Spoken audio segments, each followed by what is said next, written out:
Hello students, welcome to doctor S Patel English private school. तो आज हम देखेंगे स्टैंडर्ड 7 का unit number 6 that is administrative system and architecture during the medieval age. आप जैसे कि जानते हैं इंडिया किसके लिए जाना जाता है? हमारे कल्चर के लिए, हमारी डाइवर्सिटी के लिए, हमारी अनेकता में एकता वाली ताकत के लिए, हमारे कल्चर के लिए, हमारे फेस्टिवल्स के लिए। क्योंकि पूरे वर्ल्ड में एक इंडिया ही ऐसा कंट्री है जहाँ पे इतने सारे धर्म के लोग एक साथ रहते हैं, सबके अलग अलग फेस्टिवल, अलग अलग लैंग्वेजेस, अलग अलग सब कुछ, लेकिन तो भी इंडिया में साथ में रहते हैं। ठीक है, तो आज हम उसी इंडिया के बारे में थोड़ा बैकवर्ड जाएंगे और उस टाइम के बारे में थोड़ा हम पढ़ेंगे। कौन सी एज के बारे में? मेडिवल एज के बारे में। अब जैसे आज मैं अगर बात करूँ, आज जो सब मॉल, बिल्डिंग, सोसाइटी बनने लगी, तो उस टाइम पे कैसे होता था सब? उस टाइम पे तो मॉल, बिल्डिंग, सोसाइटी थोड़ी ना होती। आज इतनी टेक्नोलॉजीज आ गई है जिसकी वजह से फटाफट काम हो रहा है। उस टाइम पे ऐसा कुछ था नहीं था। तो आज हम उस टाइम पे हम जाएंगे थोड़ा हिस्ट्री में और देखेंगे कि उस टाइम का इंडिया कैसा था। कासिम मीर लोक गायरों group of folk singer. Qasim Mir एक जो ग्रुप ऑफ सिंगर्स जो होते हैं, एक जो ग्रुप था जिसका नाम था कासिम मीर, इनके ग्रुप का नाम था लोक गायरों। was organized in the village square चौक। वहाँ पे बहुत उनका सिंगर्स का पूरे क्या होता था, जो ग्रुप था उनका फंक्शन ऑर्गेनाइज होता था चौक पे। जैसे हम बोलते हैं चार रास्ता, तो जो विलेज का, जो भी गांव का जो चौक होता था, वहाँ पे उनका फंक्शन ऑर्गेनाइज होता था। And the entire village had gathered there at night. तो रात में पूरा गांव वहाँ पे उनका फंक्शन, उनके गाना सुनने आते थे। Small children had already taken their position in the front. छोटे छोटे जो बच्चे होते थे उस टाइम पे आगे आगे अपनी जगह पकड़ ली थी। Patriotic songs were also being sung at लोक गायक along with the folk song. जो हमारे फोक सॉन्ग, जो हमारे जो फोक सॉन्ग्स होते हैं, उसके साथ जो राष्ट्रीय गीत, मतलब जो पैट्रियोटिक सॉन्ग्स होते हैं, जो भक्ति, जो राष्ट्र उसके उसमें गाए जाते हैं, वो भी गाए जाते थे। उत्सव लाइक पालिया रिसाइटल, एक उत्सव जैसा होता था, एक फेस्टिवल जैसा हो जाता था। और उन लोगों के लिए भी गाए जाते थे जो शहीद, जो मार्टियर्स, जो शहीद उस टाइम पे भी, जिन लोगों ने अपने गांव के लिए या देश के लिए कुछ अच्छा किया होगा, वो शहीद हो गए होंगे, उन लोगों के लिए भी गाने गाए जाते। जैसे अगर हम 15 अगस्त की बात करें तो उस दिन हम अपने शहीदों को याद करते हैं। ठीक है, तो the next day he asked his grandfather what is the paliya mean. अब ये सब जो बात हो रही थी वो किसके बीच में हो रही थी? उत्सव एक लड़का है और उसके ग्रैंडफादर के बीच में। तो समझ लगे पालिया क्या होता है, व्हाट डज मीन पालिया, क्योंकि वो तो बच्चा अभी की जनरेशन का है, उसे क्या पता कि पालिया मतलब क्या होता है। तो उसके दादा ने बोला paliya is a memorable commemorating the heroes, it is a live with while protecting and ensuring the welfare of the people. जैसे आज हम लोग गेटवे ऑफ इंडिया पे शहीदों के नाम लेते हैं, उन्हें श्रद्धांजलि देते हैं। ओके, तो उस टाइम पे ऐसा कुछ नहीं था। तो एक पत्थर होता था, जैसे आपको एक पिक्चर में दिख रहा है, वहाँ पे उनका नाम लिखा जाता था और उनकी क्या की जाती थी, उनको ट्रिब्यूट दिया जाता था, एक श्रद्धांजलि दी जाती थी जिन्होंने अपने देश के लिए, अपने गांव के लिए कुछ किया है। These martyrs are worshipped during the festival and song are sung as homage to these martyrs. This is the culture of our country. उस दिन जब भी कोई फेस्टिवल होता था, उस दिन उनकी पूजा होती थी और उन्हें श्रद्धांजलि दी जाती थी। और यही हमारे देश का कल्चर है और ये कल्चर हम आज भी फॉलो कर रहे हैं। हमारे 15 अगस्त को या 26 जनवरी हम अपने शहीदों को याद करना कभी नहीं भूलते। Utsav and his friend requested his grandfather please enlighten about the culture of our country. Utsav और उसके फ्रेंड्स ने कहा कि प्लीज हमें हमारे इंडियन कल्चर के बारे में और भी कुछ बताइए। यस, क्योंकि बच्चों को और जानने की उत्सुकता हो रही थी कि नहीं यार, हमारे इंडिया में भी ऐसा कुछ होता था। क्योंकि बच्चों को, आज के जमाने के बच्चों को पुराने टाइम का कुछ नहीं पता होता है। Wait, said grandpa, he went in and came back with some pictures. बोले रुको, वो अंदर गए और कुछ पिक्चर्स लेकर आए। He then asked Utsav can you see temples in this picture, कि आपको एक पिक्चर में टेंपल दिखाई दे रहे हैं? It seem as if stones have their own stories to narrate vividly. Today I shall tell you about the civilization and culture of the Rajput age. Okay. मैंने आपको, हम लोग ऑलरेडी राजपूत एज के बारे में बहुत कुछ पढ़ चुके हैं पिछले चैप्टर्स में। में राजपूत एज में कौन कौन से महाराजा आए थे, उन्होंने कैसे रूल किया, उनकी ब्रेवरी की हमने कहानी सुनी। तो उस टाइम पे उनके टाइम पे जो आर्किटेक्चर हुआ करता था वो कैसा होता था। तो administrative system during the Rajput age, during the Rajput era India was not ruled over by any one king. उस टाइम पे कोई एक राजा नहीं हुआ करता था।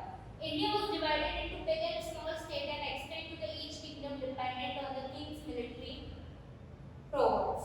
ओके, उस टाइम पे इंडिया अलग अलग हिस्सों में बटा हुआ था, राज्यों में बटा हुआ था, तो कोई एक राजा नहीं था, हर एक स्टेट का उसका अलग राजा होता था। You have been briefed about the Rajput king dynasties in the previous chapter. हमने राजपूत किंग और उनकी डायनेस्टीज के बारे में ऑलरेडी प्रीवियस चैप्टर में डिस्कस कर चुके हैं। In this chapter you will learn about their administrative system, literature, architecture and their invention during that time. तो इस चैप्टर में उस टाइम वो लोग कैसे एडमिनिस्ट्रेटिव करते थे अपने किंगडम को, उनका आर्किटेक्चर कैसा था, लिटरेचर कैसा था, उसके बारे में हम लोग देखेंगे। फर्स्ट देखेंगे एडमिनिस्ट्रेटिव सिस्टम। एडमिनिस्ट्रेटिव सिस्टम यानी कैसे उसको चलाना है। और सपोज अगर मैं अपनी कंट्री की बात करूँ तो कंट्री हमारे कितने टाइप्स में डिवाइडेड है, state level, central level, local level. Delhi से ऑर्डर आएगा वो स्टेट गवर्नमेंट फॉलो करेगी, स्टेट गवर्नमेंट फिर अपने म्युनिसिपल कॉर्पोरेशन को ऑर्डर देगी, यस और नो। तो ये हमारे इंडिया का एडमिनिस्ट्रेटिव सिस्टम है। तो उस टाइम पे राजपूत एरा का कैसा था एडमिनिस्ट्रेटिव सिस्टम हम देखेंगे।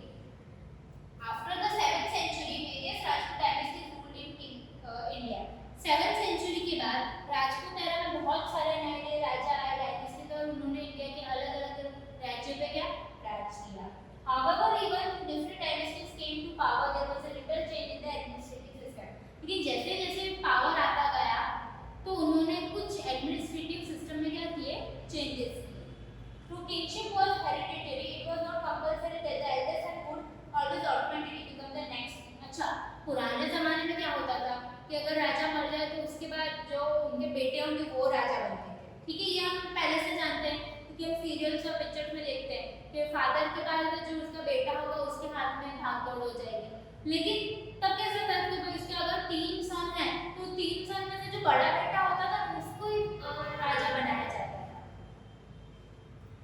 The heir apparent selected by the king was called the crown prince। In some cases even people and ministers elected for the selected by the king।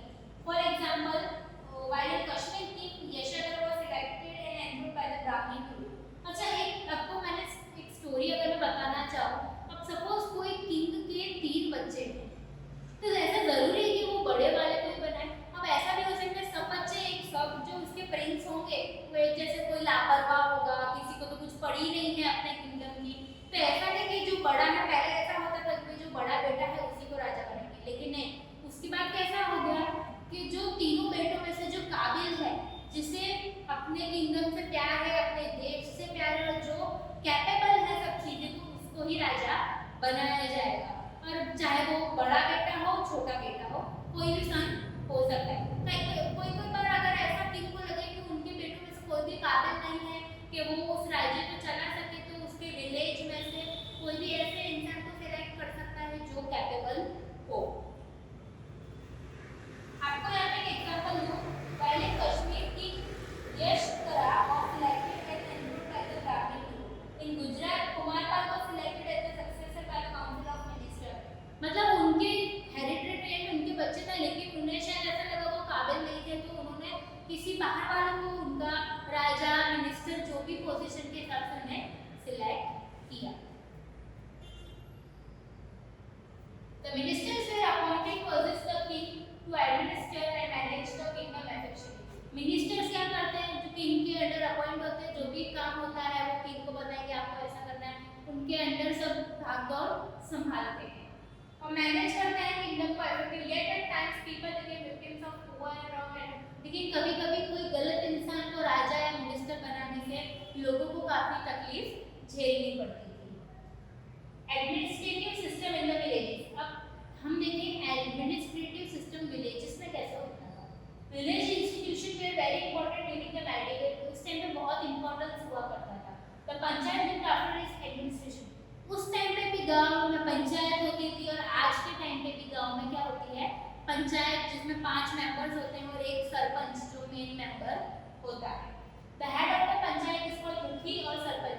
जो मेन होता है पंचायत का मेंबर उसे या तो मुखिया या तो उसे सरपंच बोला जाता है।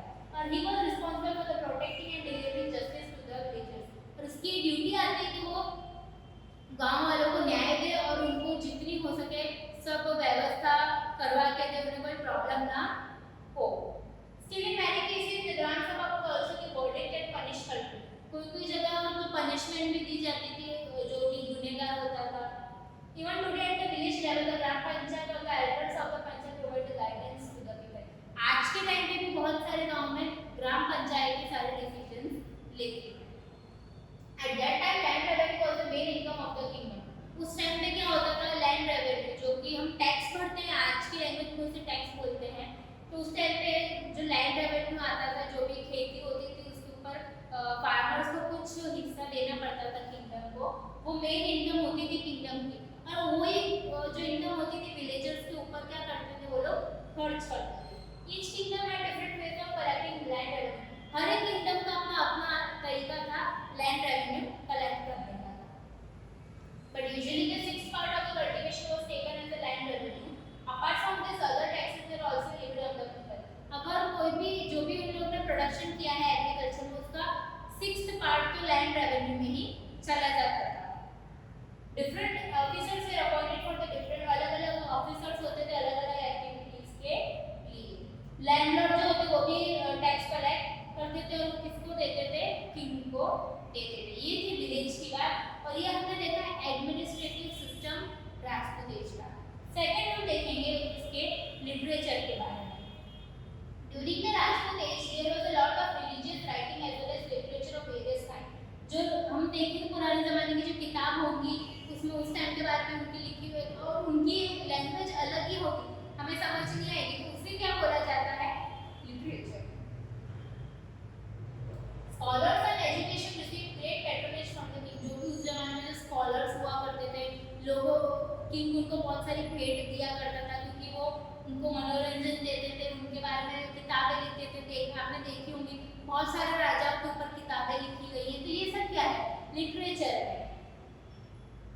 उस टाइम पे ज़्यादातर संस्कृत यूज होता था हमारे, क्योंकि संस्कृत हमारी, अगर मैं बात करूँ ऐसे हिंदी हमारी नेशनल लैंग्वेज है, बट अगर मैं बोलूँ हमारी हिस्टोरिकल लैंग्वेज जो हमारे आज की दुनिया में जितनी लैंग्वेजेस है वो किससे बनी हुई हैं, संस्कृत लैंग्वेज से। तो सब जो मदर है सब लैंग्वेजेस की वो कौन है, संस्कृत है। तो उस टाइम पे संस्कृत में, प्राकृत में, तमिल में, कन्नड़ में, तेलुगु में, बहुत सारी भाषाओं में काफी सारे लिटरेचर लिखे गए थे। The great Sanskrit poet made compose the epic of Shishupalavadha. उस टाइम के जो संस्कृत के बहुत बड़े कवि थे उन्होंने कौन सा मेघ करके एक एपिक शिशुपाल लिखा था। This epic describe the killing of Shishupal by Shri Krishna. आपने महाभारत की कहानी तो सुनी होगी, उसमें श्री कृष्ण ने शिशुपाल का जो वध किया था, क्योंकि ऐसी कुछ स्टोरी है कि शिशुपाल को ऐसा वरदान मिला था कि उसकी जो 100 मिस्टेक थी, उसकी 100 गलतियां श्री कृष्ण भगवान माफ करेंगे। लेकिन उसने गुस्से में आके श्री कृष्ण भगवान को उसने इतना सारा बुरा भला बोल दिया कि उसी दिन दरबार में क्या करते हैं श्री कृष्ण, उनको जो चक्र होता है उससे उसकी गर्दन काट देते हैं और उसका वध। तो वो जो पूरा महाभारत का वो जो पूरा स्ट्रक्चर है वो उस एपिक में लिखा गया है। Similarly, another poet Sriharsh wrote the epic नई हर्ष चरित्र, which is about the story of Nal and Dमयंती। जो दूसरे पोएट है जिसका नाम है श्रीहर्ष, उन्होंने किसके ऊपर स्टोरी लिखी है, Nal and Damayanti. Even songs by the Radha and other gopis sung in the praise of Lord Krishna were presented in a lyrical manner. Radha Krishna के बारे में हम सब जानते हैं, उनकी स्टोरी हम सब जानते हैं। लोगों ने कितना पूछते तो उनके बारे में भी लिखी गई है, उनके गाने भी लिखे जो होते हैं वो सब। The biography and achievements of the king were also composed in a poetic manner. Okay, जो राजा होते थे उस टाइम के उनकी कहानियाँ, उनके बायोग्राफी भी लिखे जाते हैं, उनके अचीवमेंट्स, उन्होंने कौन कौन से राज्य जीते, उनके अंदर क्या क्या खूबियाँ हैं उनकी। ऐसा नहीं सिर्फ खूबियाँ, उनकी मिस्टेक्स के बारे में भी लिखते थे।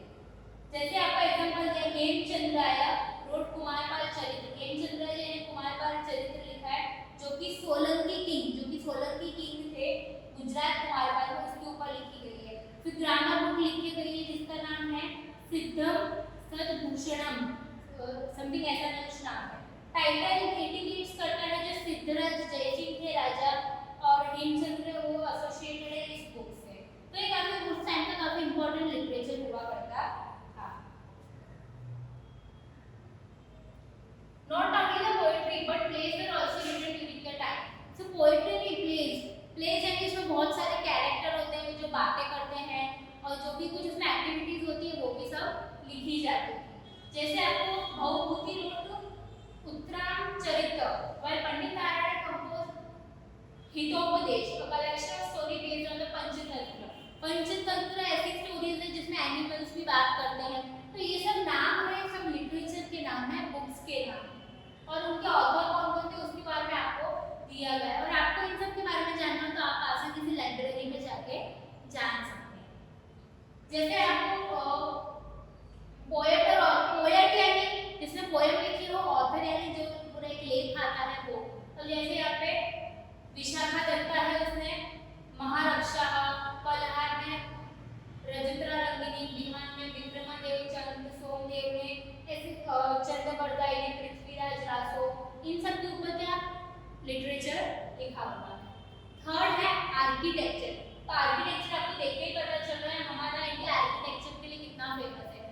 चाहे वो ताजमहल हो, चाहे वो गुजरात का सोमनाथ हो, चाहे वो केरला का तिरुवनंतपुरम के जितने टेम्पल्स हो या कोई भी हो, यहाँ पे थांजौर टेम्पल, खजुराहो टेम्पल, हमारे इंडिया में जितने टेम्पल्स हैं सबकी अपनी अलग डिजाइन है, अलग स्पेशलिटी है, सब कुछ उसका अलग है। Among the various construction during the Rajput age, temple construction is noteworthy. सबसे ज्यादा टेम्पल्स का कंस्ट्रक्शन हुआ था। राजपूत किंग को बहुत शौक हुआ करता था उस टाइम पे ऐसे बिल्डिंग्स बनाने का। तो आर्किटेक्चर और स्ट्रक्चर उस टाइम पे बहुत ही फ्लरिश्ड हुआ था। टेम्पल्स, फोर्ट, पैलेसेस, लेक, उस टाइम पे मंदिर, फिर जो किले आते हैं, किले बनते हैं, किले बनवाना, लेक बनवाना, जैसे महल बनवाने का काफी शौक रहता था। इसमें से जो काफी फेमस है खजुराहो टेम्पल जो कि मध्य प्रदेश में है, ये रहा आपको इसका पिक्चर दिख रहा है आपको। फिर पुरी टेम्पल लॉर्ड जगन्नाथ जिसकी रथ यात्रा निकलती है जो कि काफी फेमस है इसके स्ट्रक्चर के लिए।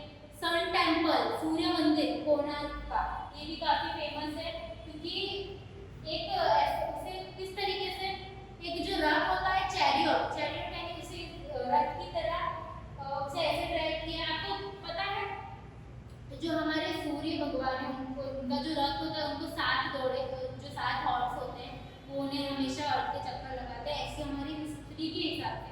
तो सेम उस टेम्पल को कैसे डिजाइन किया है कि वो जो सूर्य मंदिर है उसके आगे पूरा रथ में उसको कन्वर्ट किया और उस रथ को ऐसा बताया कि 7 घोड़े खींच रहे हैं। तो ये उस टाइम की स्पेशलिटी है। और भी सब टेम्पल इंडिया के मार्डलैंड टेम्पल कश्मीर जो कि कश्मीर में है, मोढेरा सन टेम्पल जो कि हम जानते हैं गुजरात में है। Prominent feature of the Modhera temple is that first rays of the sun fall directly on the island.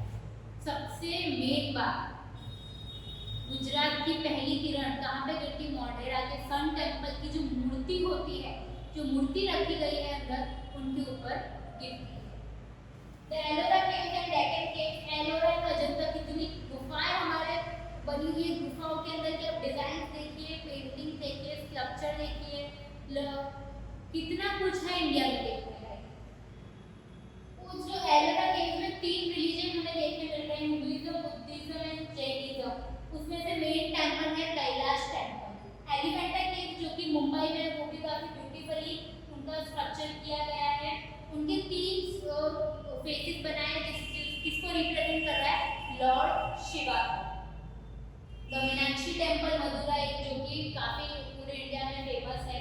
फिर साउथ इंडिया में अगर आप देखिए तो गोपुरम जो है वो काफी सारे लेकिन तब जब तक राजा थे तब तक ठीक है, लेकिन जैसे हमारे इंडिया में फॉरेनर्स आने लगे, उनका राज होने लगा तो बहुत सारा टेम्पल में से वो जो सोना चुरा के ले जाने लगे। तो मैग्निफिसेंट सबसे इम्पोर्टेंट हमारे गुजरात की अगर मैं बात करूँ तो गुजरात में जो सोमनाथ टेम्पल है वहाँ पे लुटेरों ने कितनी बार अटैक किया, वहाँ पे हर बार अटैक करके वो सोना चुरा के ले जाते हैं।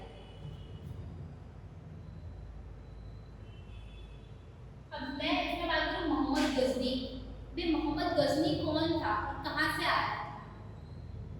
Through the Rajput age is well known for its valor and sacrifice. जैसे कि हम जानते हैं राजपूत जो अपने बलिदान के लिए बलिदान देने के लिए हमेशा रेडी होते हैं, उसके लिए काफी जाने जाते हैं। तो हमने देखा उस टाइम पे काफी कुछ कंस्ट्रक्शन हुआ है। Many foreign invaders invaded India during the period. तो काफी सारे फॉरेनर्स आ गए और अपने इंडिया को धीमे धीमे अपने अंडर लेने लगे। तो उस टाइम पे था मोहम्मद गजनी जो गजना का सुल्तान था और उसने इंडिया पे बहुत बार अटैक किया। लगभग बिटवीन 1000 CE और 1075 कुछ इन 75 इयर्स के बीच में उसने काफी बार अटैक किया। In the spite of facing problem during the attack he continue to plunder India with full force. लेकिन हर बार वो अटैक करते थे, लेकिन हर बार वो नाकामयाब, लेकिन तो भी वो अटैक करते ही गया। During one such attack when Gujarat was under British, तभी एक अटैक की इसमें एक स्टोरी छोटी सी दी गई है। जब उसने अटैक किया था उस टाइम पे गुजरात में कौन से किसका रूल चल रहा था? सोलंकी रूल, भीमदेव राजा का। He plundered Somnath, many people from Saurashtra Gujarat joined Bhimdev Solanki tried to protect Somnath but failed. उसने उस टाइम पे बहुत बड़ी मिलिट्री के साथ अटैक किया था, बहुत बड़ी फौज के साथ अटैक किया था। बहुत सारे लोग सौराष्ट्र और गुजरात से भीमदेव की राजा के लिए मदद के लिए पहुंचे, बट वो लोग सोमनाथ को बचाने में असफल हुए। Change of power at Delhi. After the demise of Mohammad Ghazni, जब मोहम्मद गजनी की डेथ हो उसके बाद जो गजना ने जो उन्होंने थ्रोन का कैप्चर कर लिया। Rajput king did not take advantage of his weakness. लेकिन सबसे बड़ी गलती क्या है इस टाइम पे राजपूत रूलर की? वो जब मर गया था तो उनके ऊपर जो उनका आने वाली पीढ़ी है वो अपना रूल जमाए, उससे पहले उनको अटैक करके उनको खत्म कर देना चाहिए था, लेकिन उन्होंने उसका फायदा नहीं उठाया। इसलिए तब तक शहाबुद्दीन गौरी ने अपना स्ट्रॉन्ग रूल एस्टेब्लिश कर लिया गजना में और उन्होंने फिर से इंडिया पे अटैक करा। और इसका इंटेंशन नॉट लूट कर, लेकिन इसका इंटेंशन ऐसा नहीं था हमें सोमनाथ लूटना है। इसका इंटेंशन इस बार उससे बड़ा था, उसे इसका एक बार इसका इंटेंशन था इंडिया के ऊपर अपना कब्जा जमाना। Initially he wasn't successful, he could not forget his defeat by the Queen Nanika Devi of Ahilabad, Patan and therefore did not attack India for 12 years. Finally the second time he attacked Delhi. लेकिन जब उसे first time attack किया वो success नहीं हुआ। बहुत जोरदार युद्ध हुआ था क्योंकि उससे हार मिली थी एक रानी से जो कि उससे बर्दाश्त नहीं हुई। वो रानी कौन थी? नैना देवी अहिल्याबाद की। और उसने 12 साल तक अटैक नहीं किया, लेकिन उसने 12 साल बाद फिर से अटैक किया इंडिया पे, जो भी कहाँ पे? दिल्ली पे अटैक किया। Prithviraj fought bravely but without any prior preparation और help from the other Rajput king. हमारी सब राजपूत किंग की सबसे ज्यादा वीकनेस दगाबाजी और एक दूसरे का साथ न देना। उनके आपस के झगड़े की वजह से तीसरा इंसान आके क्या करता है? फायदा उठाता है, जो हमारी कंट्री में ब्रिटिशर्स ने किया। लोगों के बीच में झगड़ा करवा के पूरे इंडिया को ब्रिटिश ने कैप्चर कर लिया। सेम ये राजाओं की वजह से, इन राजपूत किंग्स के अंदर रहते झगड़ों की वजह से इसने दोबारा हमला किया। पृथ्वीराज को पता नहीं था वो हमला करेगा, बिना कोई प्रिपरेशन की, तो भी उसने बहुत हिम्मत से वो युद्ध लड़ा, लेकिन कोई राजपूत राजा उनकी हेल्प करने को रेडी नहीं हुआ था। और फाइनली उनकी हार के बाद राजपूत एज क्या हो गया? राजपूत रूल जो है खत्म हो गया दिल्ली में। अगर दिल्ली में खत्म हो गया तो ऑलमोस्ट पूरे इंडिया में खत्म हो ही जाएगा। और अगर उसी टाइम वो सारे राजा पृथ्वीराज की मदद करते तो शायद उसे हरा सकते थे। As a result Shahabuddin establish his rule, और उन्होंने शहाबुद्दीन ने अपना रूल एस्टैब्लिश किया और अपना किंगडम को एक्सटेंड कर दिया। आफ्टर शहाबुद्दीन जो उनके नए कमांडर, उसके बाद कौन आया? उनके नए कमांडर कुतुबुद्दीन ऐबक। उनका नाम था कुतुबुद्दीन ऐबक। उनके डेथ के बाद उनको वहाँ का नया राजा बनाया गया और वो स्लेव डायनेस्टी के फाउंडर थे। कुतुबुद्दीन ऐबक स्लेव डायनेस्टी के कौन थे? फाउंडर थे।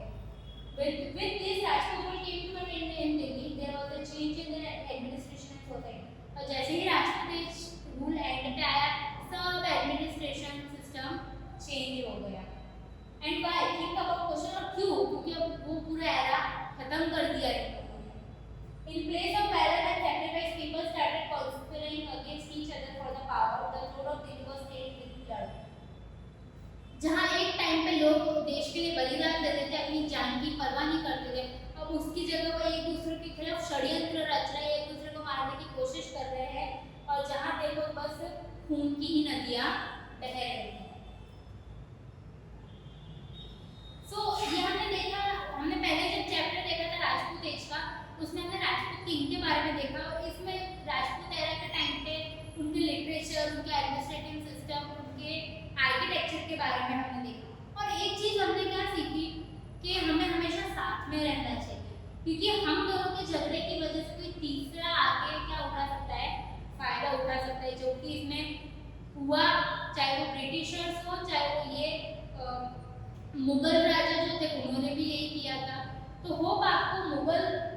मुगल्स ने भी यही किया। तो होप आपको राजपूत एरा के जो उस टाइम के मेडिकल चीजें थी आपको उसके बारे में पता चला हो। Hope you enjoy this video. Thank you very much.